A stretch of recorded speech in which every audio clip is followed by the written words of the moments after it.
This Power Rangers comic book review is created for and intended for an adult audience. Hello there, heroes. I'm the Orange Ranger, and welcome to a... Wow, starting off with a blooper. Good. I'm glad. I'm happy. It's fortunate. Getting it out of the way. Hello there, heroes. I'm the Orange Ranger, and welcome to another comically long review. The moment is finally here, heroes. If you're a fan of the franchise that has been around since the beginning, there's probably another similar franchise that you're also quite fond of, the Teenage Mutant Ninja Turtles. The two franchises are incredibly similar if you take a second to think about it. Transformed superheroes that are color-coded fighting against mutated monstrosities. The Ninja Turtles have actually already crossed over into the Power Rangers live-action world in the Power Rangers in Space episode Shell Shocked. Though those were the next mutation turtles, so lots of issues there. So let's deal with a different kind of issues in this case. Flawless segue and shameless pun. It's time for the Power Rangers to meet the Ninja Turtles on their turf. Both figuratively and literally, as it turns out, but specifically I'm talking about comic books. Let's take a look, at Mighty Morphin Power Rangers Teenage Mutant Ninja Turtles issue number 1. So I'm gonna try to give you a very quick history lesson, just in case you're unfamiliar with the Mean Green Team. The Teenage Mutant Ninja Turtles were created in 1984, a sort of parody/homage to Daredevil, the Marvel hero. Adjustments to their origin are made here and there, but in general, 4 baby turtles are dropped into a New York sewer and exposed to ooze, a mutagen that combines their DNA with the last thing that touched them. They are found by a rat, also mutated by the ooze, named Splinter, who had been the pet of a karate master. Splinter names the turtles after art masters, Leonardo, Donatello, Michelangelo, and Raphael, and teaches them karate. They live in the New York sewers, eating their favorite food, pizza, and fighting against Splinter's master's rival, the Shredder, and his evil Foot Clan. Now, I'm sure you're thinking, I'm the Orange Ranger, so my favorite Ninja Turtle must be the orange one, Michelangelo. Sorry, but no. When I was big into Ninja Turtles as a kid, orange wasn't my favorite color yet. So I went with the Turtles' stoic leader, Leonardo. Speaking of, let's go over their personalities real quick. As I said, Leonardo is the Turtles' leader, certain movie songs notwithstanding. Leonardo, Michelangelo, and Donatello make up the team with one other fellow, Raphael. He's the leader of the group. Stoic and calm. Raphael is the team's black sheep, and at one point literally wore an entire just black suit, aloof and gruff. Michelangelo is the party dude of the group, fun and playful, coining team catchphrases like Cowabunga and Booyakasha. And Donatello is the Billy of the team. That's the easiest way to put it. He's the nerdy geek, the brain who makes a bunch of scientific inventions.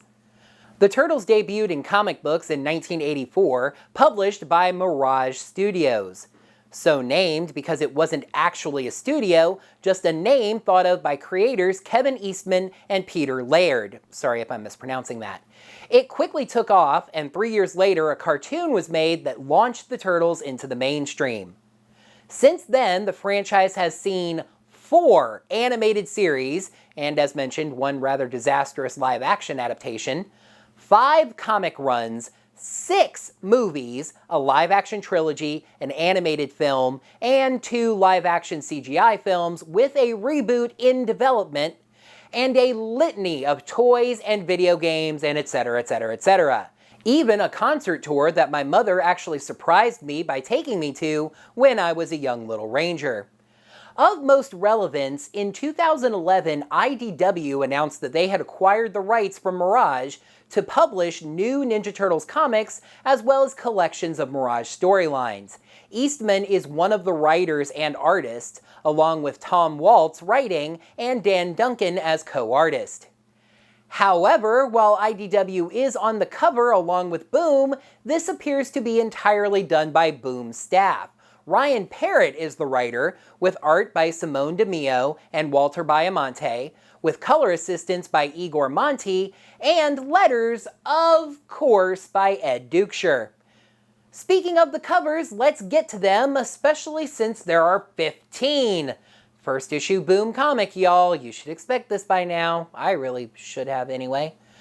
The main cover is simple but effective, a touch busy, but we are dealing with 10 heroes, that's to be expected. The Rangers and Turtles leaping at the reader out of the New York cityscape. Looks for all the world like Raph is smacking Donnie in the head though. There are 4 helmet variants featuring the Turtles holding the Red Ranger's helmet. And my epic thanks to Andre at Cool Comics in Valdosta, Georgia, as he set aside the Leonardo variant for me. Being my favorite turtle, this was the perfect way to start this series. The unlocked retailer variant is done by Eastman and is kind of the art the other way around, the Rangers done in the Turtles art style. There's also a black and white version of this, homaging the Turtles' start in colorless comics. If you got your hands on this one, you had a little money to spend and are quite fortunate indeed. This is the surprise one per store variant cover. Shredder holding a cracked White Ranger helmet. Black Cape Comics gets an exclusive variant by John Jiang, and there are going to be some names here I'm going to butcher, sorry. And it is glorious. The Turtles facing down the Dragon Zord. 5-star exclusive cover, In Hyuk Lee, the artist, artistic kind of poster quality of the Rangers and Turtles.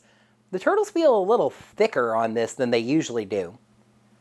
Another 5-star exclusive, this by Kale Niju, really, sorry, and Alan Kwa, a wraparound showing the Rangers and Turtles in color fighting black and white baddies. One cover for, I think, 3 different stores, as this Outer Limits Boro, the one-stop shop, Split Decisions comic exclusive, features the Rangers and Turtles fighting the Shredder on a New York roof. Cena Grace gives us this Brave New World exclusive cover, a far happier scene of the Rangers and Turtles sharing pizza sitting on the Megazord. A neat double set for Jolzar Collectibles done in a Japanese samurai art type style, with Raph fighting Tommy and Billy fighting Donatello. This Alpha Comics, appropriate name, cover by Matt Frank works a lot in the Rangers, the Turtles, April, Karai, Zordon, and Rita, with Shredder in the middle. I think this is homaging that Infinity Gauntlet cover. It's neat. Clayton Crane brings us this Scorpion Comics exclusive cover, sort of a tower formation of the Rangers and Turtles. Oh no, this cover got stolen by the Shredder. I can't say I've ever understood the trend of blank covers. Seems almost satirical. Collect the cover variant that isn't even a cover, or draw your own. And finally, and boy do I mean finally, a preview edition of this comic was released at New York Comic Con, and it came with 3 exclusive covers. Jason's helmet along with the 3 symmetrical sets of turtle weapons, Leo's katanas, Raph's sais, and Mikey's nunchucks. Guess they couldn't figure out a good look to use Donnie's single bow staff. 2 covers I couldn't find, a Comics Pro 2020 exclusive and an Unknown Comic Books exclusive. By the by, I want to give lots of credit and a shout out to TMNT A Collection, an awesome looking Turtles database site that has full lists of the covers for their issues and of this issue. This is going to be a valued resource for me over the next 6 months. This script is on its 3rd page, and I haven't even started recapping the issue yet. This one is going to be comically long. Strap in. The first page of the comic is evocative and maybe prophetic. We see several familiar locations. The Turtles sewer base, the juice bar. The 3rd location is kind of unclear, but I'm assuming it's related to the Turtles. But then Rita's moon base. All empty, with both the Rangers and Turtles' weapons strewn about. There's a narration that talks about how nobody will ever know you better than the ones you grew up with, which applies to both teams. We kick things off with the Rangers, a 2-page spread showing them in battle with Apocalyptopus, and that is an amazing monster name. Zach comments that this would be easier with Tommy around, asking Kim when her boyfriend is coming back. She comments that he's not her boyfriend and she has no idea. The Rangers decide to skip to the end of the fight, forming the Power Blaster and power blasting the apocalyptic octopus away. Would you still love me when I'm across the country? In New York City, the Turtles are locked in battle with the Foot Clan, the, well, foot soldiers of Shredder. They discuss what's the one thing they would enjoy most about being human. Being the aloof one, Raphael said nothing. Leonardo tries to get the team to focus, but Donatello points out that debate can help focus. He also admires Raphael's turtle pride. But when Michelangelo calls him out, Donnie says, oh yeah, he wears more human clothing than any of them. Raph takes out several foot soldiers, but then takes a kick to the face from a very familiar looking guy. Art styles can be what they are, it's not always 100% obvious, so to make this clear, it's Tommy. Raph says everyone gets one free lick, but Tommy takes a second, flipping Raph over to the other turtle's shock. Tommy recalls the foot soldiers, them answering to his command, and they ninja vanish. The turtles run after them, but they're gone. Raph looks a little sore and embarrassed about being shown up, but Donnie and Mike have their fun, nicknaming the mysterious Tommy Steve. Leo tells them to back off, since even a win can feel like a loss sometimes. In the juice bar, nice spread showing us the full layout of the place, by the by. Trini is understandably whining about the duties of protecting the world as a ranger. Trini failed a physics test, Mrs. Appleby saying that she wasn't prepared for it. Of course she wasn't, they were fighting a giant octopus. Jason asks what they're supposed to do, just ignore the monsters so they can have normal lives? Trini and Zach say of course not, it would just be nice if they weren't the only ones fighting. In the command center, Kim is asking Zordon and Alpha to find Tommy. He told the team he had some family stuff to take care of, but it's been weeks with no contact. Zordon points out that Tommy also hasn't used his morpher, so he's not in any detectable trouble. Alpha assures her that they are watching for his morpher, and if he uses it, they'll go find him. Downtown in New York, a woman speaks to the Foot Clan and gives us some light IDW backstory. In the IDW comics, the Foot Clan were founded by Takeshi Tatsuo, a samurai ronin who was betrayed by his master, who feared him, setting a trap in the mountains. He survived the attack, slaughtering the samurai's troops, but lost his right leg. A mysterious mystic repaired it for him, and the bloodied footprint it left in the snow inspired him to create the Foot Clan. Get on with it! Backstory, MPG, it matters! Anyway, this is Karai. She's complicated in this version. She's a descendant of Oroku Saki, the Shredder, and used her blood to resurrect him after reforming the Foot Clan. Before MPG complains again, she tells the Foot Clan backstory they already know, and then congratulates Tommy, encouraging the other foot soldiers to use their defeats by the Turtles to hone themselves into better warriors. On the roof, Karai and Tommy talk privately. She congratulates him again, and says he's been with them for 3 weeks, making quite an impression. Shredder, she mysteriously calls him my master, but dude, it's Shredder, has given Tommy a special task. But before she'll share it with him, she wants to know just who this Tommy Marshall is. Seems she doesn't know him quite that well, huh? He tells her that he wants more. He feels like his family and friends always toss him aside, and the world takes care of everyone but him. He heard about the Foot, a place where people go to fight for what they deserve, and he's always been willing to fight. Later that night, Tommy breaks into a lab at Mason Technologies. He insults the security, and then finds a techno MacGuffin. However, the Turtles are there waiting for him, even raiding his break-in. Mikey calls it with a cowabunga, and Tommy responds with a Dragon Zord. Tommy morphs, a beautiful near single splash page, the Turtles seen reacting at the bottom. No way! Steve the Ninja is a Power Ranger? Besides the name gag, yes, the Turtles seem to know about the Power Rangers already. And no, they don't say the Rangers are just comic book, pretend, make-believe. Tommy asks if these monsters have been following him from the start, and I mean, of course Tommy would see these turtles as monsters. Donnie points out that the energy cell he's stealing is only made in 2 places. The lab they hit last night, and where they are now, so it was a pretty easy guess. Showing that this isn't necessarily an evil spell, Tommy says he doesn't want to permanently hurt the turtles. But Raph charges, not really caring. He asks if the suit gives him superpowers, and that one makes me scratch my head.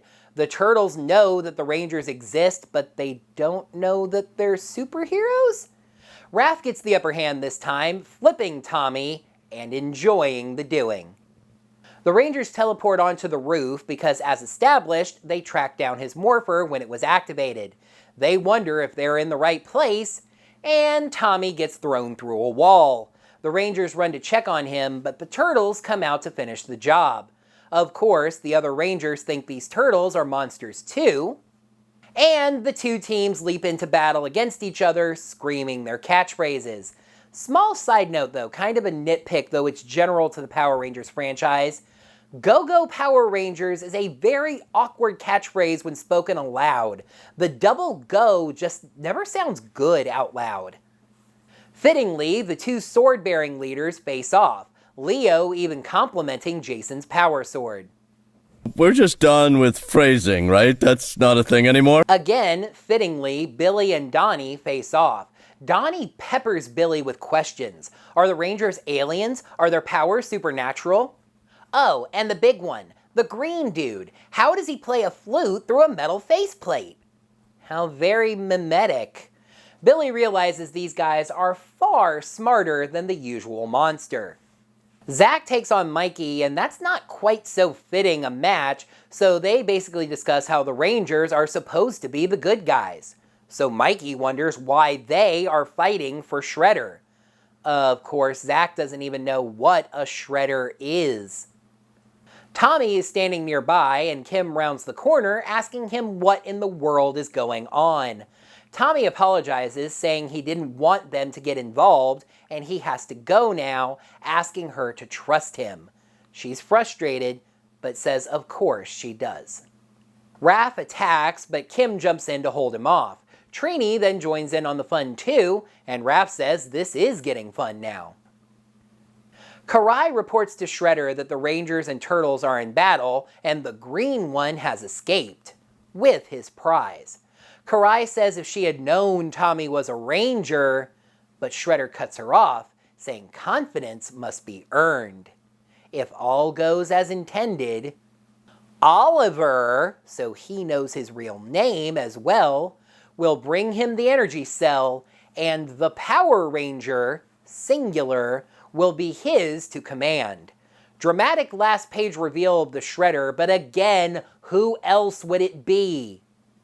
There's a lot to digest here, 10 pages more than usual as a matter of fact, but I liked it. Both teams are very well characterized. The conflict between the 2 teams is understandable, and even while they're fighting each other, everybody stays in character. And we see just enough about what's going on with Tommy to see that even he is in character, doing something risky and probably incredibly dangerous for the greater good. The action is fun and fast-paced, it's well written. I'm on board. Issue number 1 gets 5 shells out of 5. Next time on A Comically Long Review, Tommy begins his quest for the White Ranger powers as I review Go-Go Power Rangers issue number 26.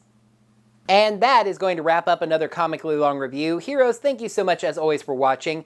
In the comments below, let me know what you thought of this issue as well as my review of it. And who's your favorite Ninja Turtle and why? Let me know down in the comments below.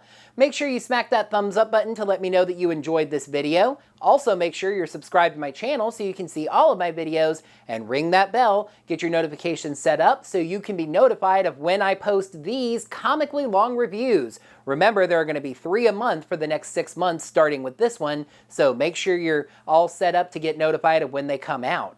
If you'd like to toss any financial support to my channel, now that I have to buy 1 more comic a month for the next 6 months, you can head over to patreon.com/orangerangervideos. Consider becoming one of my patrons. Over at that website, you can see a list of the tiers that I have, what you get back for your various levels of support. Greatly appreciate it. If you can't commit to the monthly thing, head on over to ko-fi.com/orangerangervideos and consider buying me a coffee. This is not a coffee, this is a bubbly, but it's still good.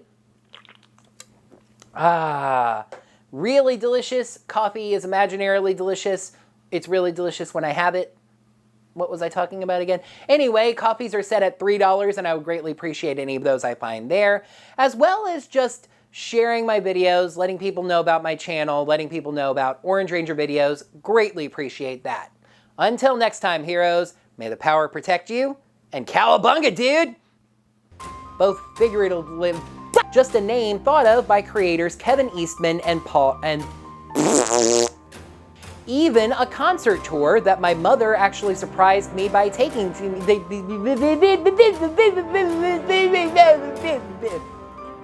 There are 4 helmet variants featuring the turtles holding the Red Ranger's helmet. Helmet? Jason's helmet along with the 3. Yay! This script is on its 3rd page, and I haven't even restarted. We kick things off with the Rangers, a 2-page spread showing them in battle with Apocalypticifrist. So Mikey wonders. Next time on a comically long review, Tommy begins his quest for the white.